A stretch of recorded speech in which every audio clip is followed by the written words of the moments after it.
Welcome to the Deep Dive, where we really try to cut through the noise. Today, we're plunging into a topic that gets a ton of buzz, but also a lot of confusion. Affiliate marketing, especially for beginners. Our mission here is simple. Give you a clear roadmap. We want to focus specifically on how you can navigate the common challenges, the pitfalls. We'll cover everything from managing expectations, to avoiding scams. Because, yeah, it offers exciting opportunities, but it definitely comes with hurdles. It absolutely does. And it's a really important deep dive to make, I think. I mean, this industry is massive. We're talking multi-billions. Over 80% of companies are using it somehow. And the appeal, it's obvious. Potential passive income, no need for big upfront cash or inventory. Plus, you can work with brands you genuinely like and admire. But, and this is a big but, we need to temper those expectations right away. Success isn't just automatic. Actually, a pretty significant chunk of affiliates, maybe over half, earn less than, say, $10,000 a year. So it's really about smart work strategy, not just jumping in. Okay, let's unpack that first big one then, the get-rich-quick idea. You hear affiliate marketing, and so many beginners think, instant wealth, those ads are everywhere, right? So if it's not that, what's the actual reality for someone just dipping their toes in? Yeah, we absolutely have to tackle that myth head on. Legitimate affiliate marketing is, well, it's just not a shortcut to getting rich quick. It really isn't. It takes consistent hard work, patience, time. Think of it more like tending a garden. You don't plant a seed and get a giant tree overnight. If you see something promising thousands in days with zero effort or using those really aggressive limited time offer tactics to rush you, big red flags, huge. Real programs, they give you clear guidelines, they're upfront about realistic earnings, and crucially, they don't pressure you into snap decisions. Okay, I can see why beginners get overwhelmed, though. Sounds like a lot to learn. Building a website or blog, social media stuff, email lists, getting traffic, even writing compelling copy. It easily leads to that feeling some describe as, analysis paralysis, just freezing up. How can someone starting out manage all that without just, shutting down? Oh, that feeling is incredibly common, but thankfully there are practical ways through it. First, set clear goals and prioritize. What does success actually look like for you right now? Your first sale, a certain number of visitors. Having that vision helps you focus on the big stuff, like creating that great content we need to talk about, or maybe promoting products with better commissions. Even simple tools like a basic task list or a calendar can make a huge difference in staying organized. Oh, break it down. Exactly. Second, look at automation tools. Think email marketing automation. It can save hours by sending out messages automatically based on what people do. Or social media schedulers. Manage your posts across platforms. Frees up your time to actually create. And lastly, just stay organized. A content calendar is your friend here. Planning posts ahead. It cuts down so much on that last-minute stress and keeps you consistent. Consistency is key. Okay, makes sense. Now, let's say you picked a niche. You're starting to create content, but then you keep seeing these offers, products with really high commissions. It's tempting, isn't it? But we know this is flagged as a huge mistake for beginners. Yeah. What's the real danger there? How does chasing commissions damage that trust factor? Oh, it's an immediate danger, a big one. And here's why. People are smart. Your audience is savvy. They can, sniff out inauthenticity a mile away. Research keeps showing us people trust recommendations from people they know way more than branded ads. Right, like a friend telling you about something. Exactly. So when you promote something just for the cash without really believing in it or using it, your audience sees it and boom, conversion rates drop. Your reputation, which is like gold in this game, gets tarnished. And rebuilding that, it's incredibly difficult. Once you're seen as just chasing commissions, well, your credibility's shot, and so is your audience's trust. Okay, so if chasing the highest payout is a bad move, how do you build that trust-based strategy? How do you choose products ethically?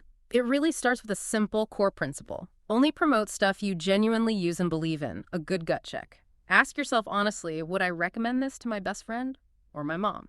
If the answer is no, don't push it on your audience. It's a great filter. It really is. And you also need to be honest. No product is perfect for absolutely everyone, right? So be transparent about limitations. Give balanced info. That honesty, it actually builds more trust, not less. And critically, always follow disclosure rules, like the FTC in the US. You have to clearly, obviously state your affiliate relationship up front. It's not just about staying legal. It's about being transparent. It builds trust. That makes complete sense. Okay, trust is paramount, non-negotiable. Got it. Yeah. But how do you earn that trust with your content when the internet is just overflowing. It's easy to think more content, more chances to earn.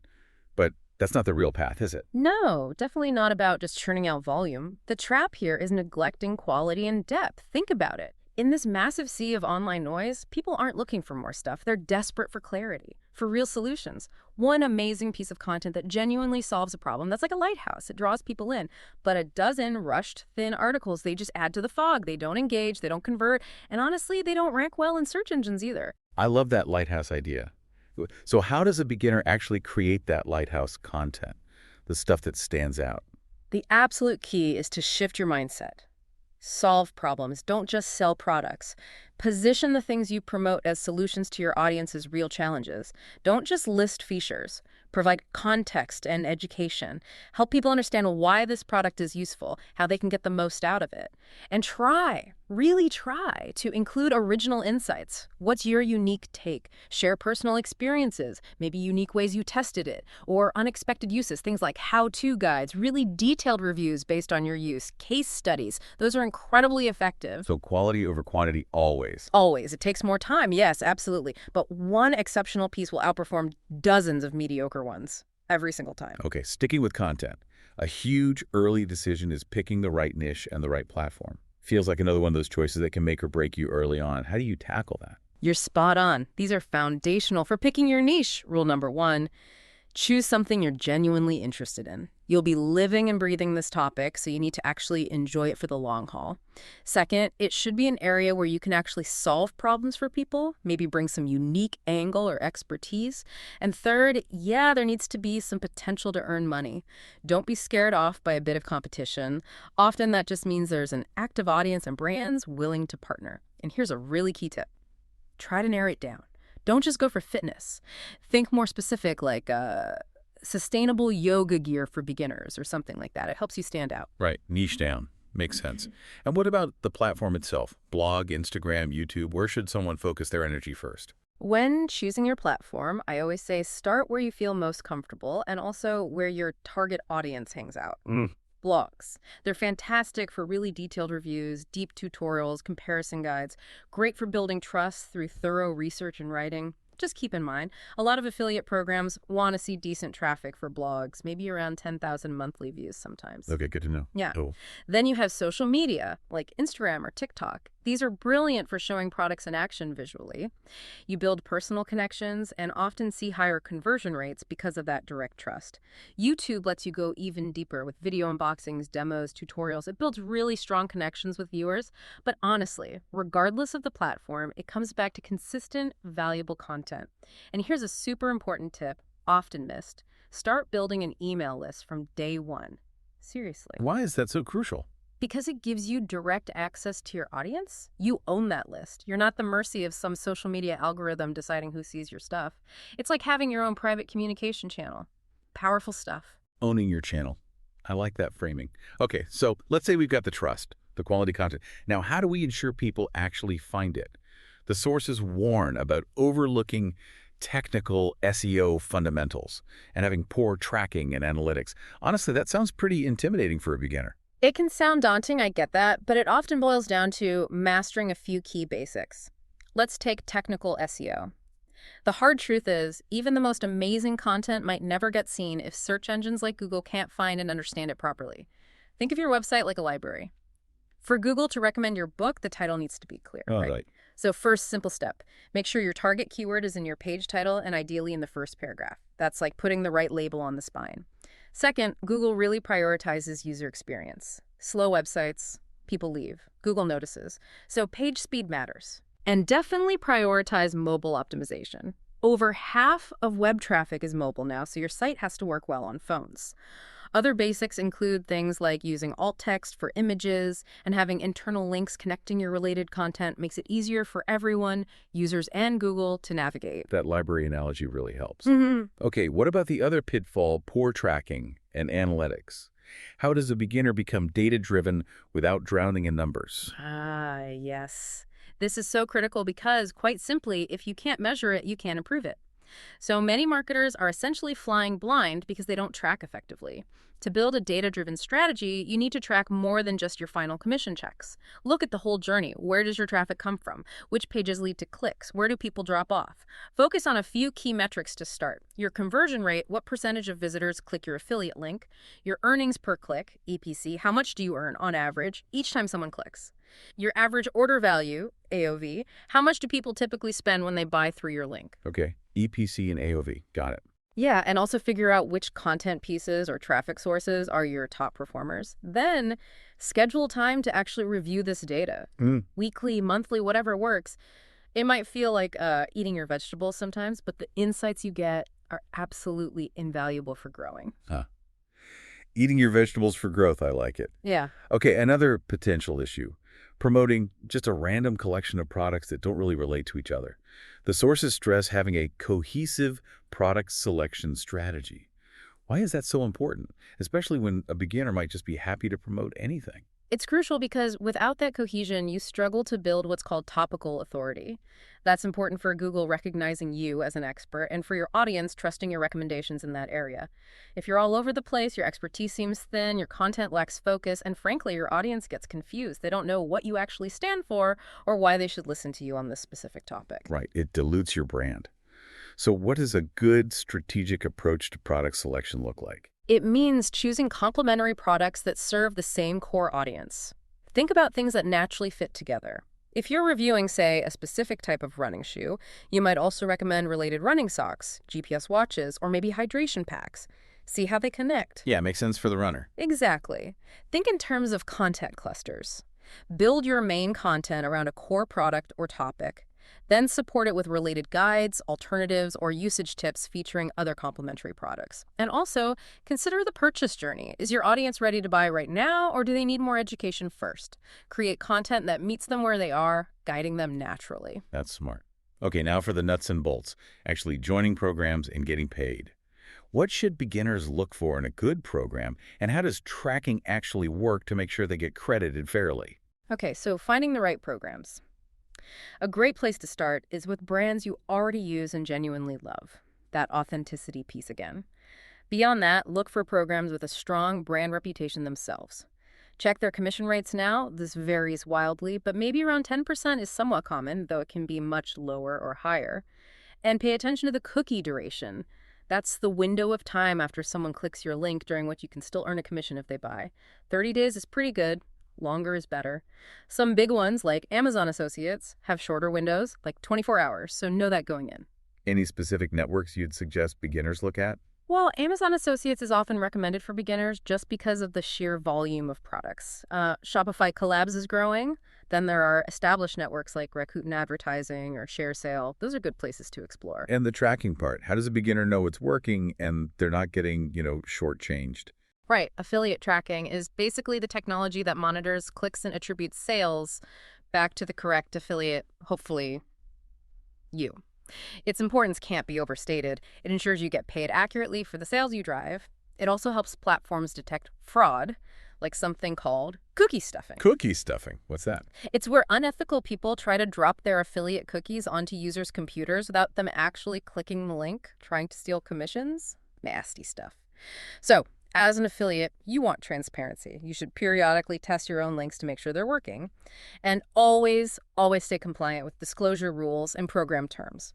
Reputable programs use sophisticated tracking to keep things fair. Okay, this is all making affiliate marketing sound very legitimate when done right. But, as the sources highlight, scams are definitely out there. A significant concern. Or wait, what are the most common types of scams beginners really need to be wary of? Yeah, it's crucial to have your eyes open to the scams because they prey on that enthusiasm and maybe lack of experience, the most common. Well, we've touched on get-rich-quick schemes and pay-to-join programs. They often go hand in hand. Unreal promises, high pressure, and demands for upfront fees to just join. Huge red flags. Legitimate programs are almost always free to join. Then watch out for shady influencers and low-quality products. You might be tempted to promote a course or product from some self-proclaimed guru, but if it offers little value or they don't actually pay commissions reliably, It just damages your reputation by association. Right, it's associating with bad actors. Exactly. Also, be wary of things that look like pyramid schemes or certain MLMs, multi-level marketing. While some MLMs are legal businesses, if the main focus is overwhelmingly on recruiting more people under you rather than selling actual products to end customers, that's a serious warning sign. And finally, just basic online safety. Be vigilant about phishing scams, fake emails pretending to be legitimate affiliate platforms trying to trick you into giving up passwords or financial info. Always double check the sender and links. Okay, that's a scary list. So with all those potential traps, what practical steps can a beginner take? How do they do their homework to make sure they're partnering with trustworthy programs? Good news is there are definitely practical steps for due diligence. First, tap into online communities, check out relevant subreddits, Facebook groups, LinkedIn groups. Ask people about their experiences with specific programs. Peer reviews are invaluable. Second, try to stick with reputable platforms, the well-established networks we mentioned earlier. They generally have better vetting processes and clearer company info. Third, as we said, choose familiar products and services you actually know and trust, ideally ones with good public reviews. Less chance of accidentally promoting a dud or a scam. Makes sense. Promote what you know. Exactly. Fourth, remember, free sign-up is the norm. If they demand payment just to become an affiliate, be extremely cautious. Almost always a red flag. Fifth, actually read the terms and conditions. Yes, it's boring, but check the commission structure, how and when they pay, cookie duration. Look for hidden catches. Sixth, maybe keep an eye on your website traffic. Sudden, weird spikes could potentially indicate some kind of click fraud happening, though that's more advanced. And finally, look for programs that talk openly about their anti-fraud policies. It shows they take it seriously. These steps really help protect your effort and, crucially, your reputation. So wrapping this all up, what does it really mean for you, our listener? It seems clear affiliate marketing can be a great low-risk way to start earning online. Yeah. But it's definitely a marathon, not a sprint. Precisely. That sums it up perfectly. Affiliate marketing is absolutely legitimate. It offers fantastic opportunities, but your success really hinges on that consistent hard work, on building genuine trust, and on carefully navigating these pitfalls we've walked through today. It really requires that mindset of continuous learning and maybe the grit to love failure, never stop, as they say. Keep trying, keep learning. And here's maybe a final thought to leave you with, something to really chew on. The true power of affiliate marketing might not just be the commissions. It's the incredible skills you learn along the way. You learn how to build an audience, create content that connects, and deeply understand what people actually want and need. That insight, that understanding of your audience. As many successful entrepreneurs have shown, that can be the launchpad for something much bigger than just affiliate income. It could be the start of your own thriving business, creating your own products to serve that community you've built. So the question isn't just how much can I earn, but maybe what kind of lasting value could you create by applying these lessons? That is a really powerful thought to end on. Thank you so much for joining us for this deep dive into navigating affiliate marketing as a beginner. We genuinely hope you feel more empowered now to apply these insights and start your own journey successfully and ethically.